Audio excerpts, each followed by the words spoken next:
Hi friend, मैं हूं धीरज और मैं आज आपके लिए फिर से एक नई वीडियो लेके आया हूं।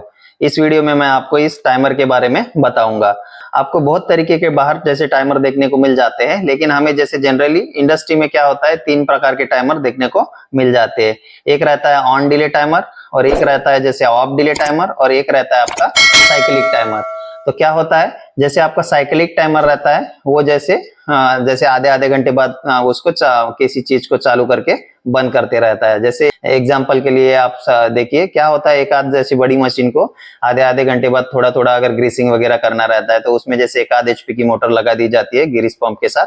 और उसको जो साइक्लिक टाइमर रहता है वो क्या करता है, जैसे आधे घंटे बाद जैसे 10-20 सेकंड के लिए या फिर 30 सेकंड के लिए उसको मोटर को स्टार्ट करता है और वो मोटर के द्वारा वो ग्रीसिंग मशीन को होते रहता है। तो वह आपका साइक्लिक टाइमर काम आता है। वैसे ही आपका इंडस्ट्री में जहाँ कहीं जैसे लाइटिंग लगी रहती है, जो रात में जैसे उसको चालू करना है और बंद करना रहता है, तो उसके लिए भी जैसे जो आपका ऑफ डिले टाइमर आता है उसको लाइटिंग के लिए वगैरह उस तरीके से उसको यूज किया जाता है कि एक समय बाद वो लाइट को ऑन करता है और बंद कर देता है। तो जैसे ही वैसे ही एक आता है ऑन डिले टाइमर। तो जो ऑन डिले टाइमर है वो आपका स्टार डेल्टा स्टार्टर में उसका ज्यादातर यूज होता है। तो देखिए मेरे पास जो एक टाइमर है ये सीमेंस कंपनी का टाइमर है। तो इस टाइमर में देखिए लिखा हुआ है ये इलेक्ट्रॉनिक टाइमर और ऑन डिले टाइमर, मतलब ये ऑन डिले टाइमर भी है और इलेक्ट्रॉनिक टाइमर भी है, इसको बोलते हैं। तो इसको इलेक्ट्रॉनिक टाइमर क्यों बोलते हैं, तो देखिए हम जैसे अभी इसका देखिए इसमें यहाँ जैसे स्पेसिफिकेशन दिया हुआ है। तो आप कहीं भी से जैसे मार्केट से कभी भी कोई चीज अगर खरीद के लाते हो तो उसके ऊपर जो स्पेसिफिकेशन दिया रहता है उसको आपको एक बार पढ़ लेना है। तो इससे क्या होता है, अगर आप कभी मतलब जैसे इसको पढ़ लेते हो तो सारी चीजें आपके समझ में नहीं आती है, लेकिन जैसे इसमें आपको कुछ कुछ चीजें थोड़ी जैसे समझ आ जाती है। तो इसको देखिए, इसको क्यों इलेक्ट्रॉनिक टाइमर जैसे बोलते हैं। तो ये यहाँ पे देखिए ये जो टाइमर है हमारा, ये एसी वोल्ट पे भी मतलब इसको अपन ऑपरेट कर सकते हैं और जो डीसी वोल्ट में भी इसको ऑपरेट कर सकते हैं। क्योंकि इसमें देखिए इसमें दिया हुआ है, जो इसमें आपको जैसे ये 200 से 240 वोल्ट तक इसको मतलब अपन करंट देके इसको अपन चालू कर सकते हैं। वैसे ये नीचे दिया हुआ है, यहाँ पे देखिए ये A3 A2 करके ऐसे लिखा है, और 24 वोल्ट आप डीसी करंट से और एसी करंट से भी इसको चला सकते हो।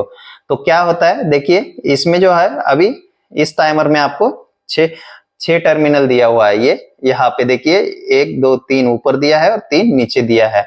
तो इस टर्मिनल में आपको यहाँ A1 A3 और यहाँ C लिखा हुआ है 15C करके। तो यहाँ पे वैसे ही ये एनसी पॉइंट है और इधर वाला जो है ये एनओ पॉइंट है, और ये इधर जो अपना A2 दिया हुआ है। तो क्या होता है जनरली आप इंडस्ट्री में क्या किसी कॉन्ट्रैक्टर को या फिर किसी भी जहां A2 लिखा रहता है, अपन जनरली A2 में क्या करते हैं, न्यूट्रल का कनेक्शन देते हैं। तो इसमें हम न्यूट्रल का ही कनेक्शन देंगे, मतलब हमारा एक पॉइंट न्यूट्रल के लिए ये वाला हो गया। तो अभी बचे हमारे पास 5 पॉइंट। तो इसमें क्या है देखिए, इसमें लिखा हुआ है ये A1 A2 करके लिखा है, उसके बाद यहाँ पे लिखा है 200, जैसे 200 से 240 वोल्ट करके। मतलब हमको ये A1 में हम सिंगल फेस का जो है एक फेस का इसमें सप्लाई दे सकते हैं जो 240 वोल्ट तक का, तो वो A1 में हमको दे देना है। अगर हमको जैसे वो 240 वोल्ट से इसको अगर नहीं ऑपरेट करना है, तो हमें अगर इसमें डीसी करंट से अगर चलाना है, तो इसमें देखिए ये A3 लिखा हुआ है और A2 लिखा है, मतलब दोनों में जैसे A2 लिखा हुआ है देखिए, तो A2 मतलब अपना हो गया ये न्यूट्रल। तो जो जैसे आपका A3 वाला पॉइंट है, इसमें हमको 24 वोल्ट एसी करंट से भी हम इसको ऑपरेट कर सकते हैं या फिर डीसी करंट से भी। तो इसमें ऐसे देखिए एक सिंबल दिया हुआ है, जो एक सीधी ऐसी लकीर खींची हुई है, उसी के नीचे जैसे आपको आड़ा एस टाइप का दिख रहा है। तो ये सीधी लकीर जो है ये डीसी करंट का साइन है, और जो एस टाइप का दिख रहा है ये है हमारा अल्टरनेटिव करंट का साइन। तो क्या होता है, जैसे ये डीसी वाला जो आपका स्टोरेज किया हुआ करंट रहता है, इसको जो अपन बैटरी से वगैरह देते हैं उस टाइप का, लेकिन हम इसमें एसी वाला भी 24 वोल्ट दे सकते हैं। तो इसीलिए इसको इलेक्ट्रॉनिक टाइमर बोला जाता है। तो अभी देखिए इसका A1 भी यहाँ पे दे दिया है और ये A3 पे दे दिया है। तो हमारा न्यूट्रल जो है ये तो हो गया था हमारा, जैसे ये न्यूट्रल के लिए ये A2 हो गया था। अभी जो A1 था ये हमारा फेस के लिए हो गया है।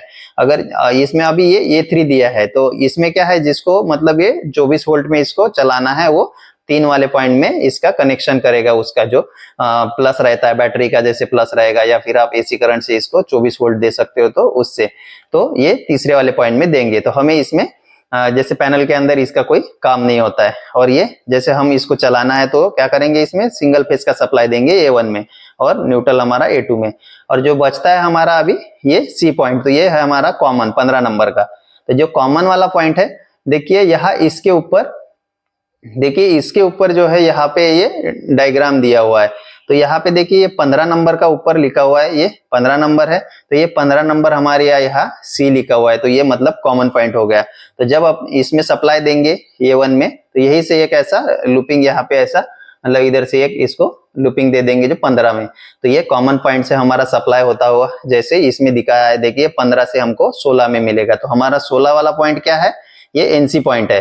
तो ये 16 वाला हमारा NC पॉइंट है, और इसमें जो ये आपको यहाँ टाइमिंग रेंज दिया हुआ है, तो ये 0.5 से 10 सेकंड तक का। इसको आपको मार्केट में इससे ज्यादा की रेंज वाला भी आपको ये टाइमर मिल जाता है। तो क्या है, जैसे हम इसको अभी 10 सेकंड में सेट किए हुए हैं, तो क्या होगा, ये 10 सेकंड तक हमें सप्लाई जैसे ये कॉमन से 16 वाले पॉइंट को मतलब NC पॉइंट को आते रहेगा, और जैसे 10 सेकंड हो जाएगा तो इसका सप्लाई हमें ये 18 नंबर पे मिलेगा, जो कि हमारा NO वाला पॉइंट है। तो ये मतलब जैसे इस दोनों को भी इस तरीके से ऑपरेट करेगा, इस दो पॉइंट को। तो यहाँ जैसे ये इंडिकेटर दिया है, देखिए यहाँ दो इंडिकेटर दिया है, तो ये यहाँ पे जैसे ऊपर वाला इंडिकेटर है, ये जब NC में अपना सप्लाई जाते रहेगा तो ये भी ऑन रहेगा, और जैसे NO में सप्लाई जाएगा दूसरा इंडिकेटर ऑन हो जाएगा। तो ये सब इसमें ऐसा इस तरीके से इसका लिखा हुआ दिया रहता है। अगर हम इसको एक बार पढ़ लेते हैं तो इस आधे से ज्यादा हमको चीजें इसमें समझ आई जाती है। तो देखिए फ्रेंड, इसका कनेक्शन हम किस तरीके से करते हैं मैं आपको अभी बताता हूँ।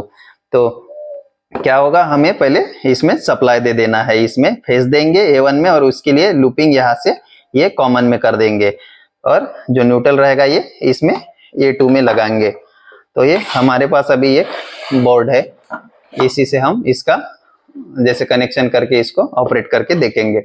तो ये बोर्ड से हम इसको अभी पहले कनेक्शन कर लेते हैं। देखिए ये हमारे पास फेस है जो इसमें A1 में इसको लगा लेना है, और एक इसके लिए लूपिंग यहाँ पे ऐसे कर देना है, तो जो कॉमन पॉइंट में हमें इससे फेस मिलते रहेगा।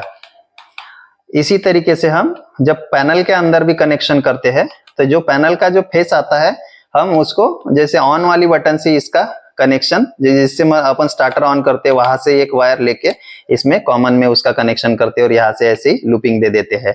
और जो न्यूट्रल रहता है वहाँ कॉन्टेक्टर के लिए सब जगह देते हैं, वैसे ही ये न्यूट्रल हम यहाँ पे इस तरीके से फिट कर लेना है हमें A2 में। तो हम जो न्यूट्रल रहता है पैनल के अंदर भी हम इसी तरीके से पूरा सब जगह घुमा देते हैं, वैसे ही इसको A2 में भी अगर वही जो न्यूट्रल रहता है इसमें लगा देते हैं। तो अभी क्या हो गया, हमारा ये कनेक्शन हो गया है। तो यहाँ पे ये NC पॉइंट है, तो NC पॉइंट से क्या करते हैं हम लोग, पैनल के अंदर NC पॉइंट से हम स्टार वाला जो कॉन्टेक्टर रहता है उसमें इसका कनेक्शन करते हैं। तो मतलब जैसे हम स्टार्टर को ऑन करेंगे तो वो उससे करंट हमें इस रिले में तो जैसे हम स्टार्टर को ऑन करते हैं उससे हमें टाइमर में करंट आ जाएगा, और जैसे करंट आएगा तो ये कॉमन से होते हुए हमें NC पॉइंट में मिलता है। तो जैसे NC पॉइंट में हमको करंट मिलता है, हमारा जो स्टार वाला कॉन्टेक्टर ऑन होता है और मेन कॉन्टेक्टर, तो उस कंडीशन में हमारी स्टार में जो मोटर रहती है वो रन कर जाती है। और जैसे हमारी मोटर रनिंग मोड पे आ जाती है तो उसके लिए मतलब अपन टाइमिंग सेट करके रख लेते हैं कि कितने टाइम में हमारी मोटर रन कर जाएगी करके।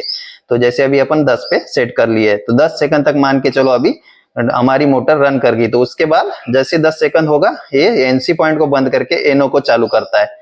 तो NO को जैसे चालू करता है, NO वाला जो कनेक्शन रहता है हमारा वो डेल्टा वाले कॉन्टेक्टर में रहता है, तो स्टार बंद हो जाता है और अपनी मोटर फिर डेल्टा कनेक्शन में रन करना चालू कर देती है। तो जैसे पैनल के अंदर इसका इस तरीके से यूज होता है। तो देखिए इसको मैं अभी प्रैक्टिकली इसको चालू करके दिखाता हूँ। देखिए इसको चालू बंद करके, तो ये हमारा अभी NC में करंट आ रहा है और NO में नहीं आ रहा है। जैसे इसका समय कंप्लीट होगा ये हमें NO में करंट आना चालू हो जाएगा। देखिए इंडिकेटर अभी ग्लो करेगा हमारा, देखिए ये इंडिकेटर भी ग्लो कर रहा है और हमारा टेस्टर जो है वो भी ग्लो कर रहा है। मतलब इस तरीके से टाइमर ये वाला ऑपरेट होता है। तो जैसे आपको अगर कोई आपके पैनल के अंदर ये रहता है जो टाइमर लगा हुआ, तो आपको उसको देख लेना है कि वो ऑन डिले टाइमर है और कौन सा है। तो ये अगर उसको हमारे को जैसे वो नहीं समझ में आता है तो वो टाइमर को अपन उसका या तो फोटो खींच के ले जाना है, या फिर जैसे उसको खोल के अगर हम मार्किंग करके वायर को रखेंगे तो उसको खोल के मार्केट में ले जाके आप नया जैसे टाइमर लाके उसको उसमें लगा सकते हो। तो ये टाइमर इस तरीके से वर्क करता है।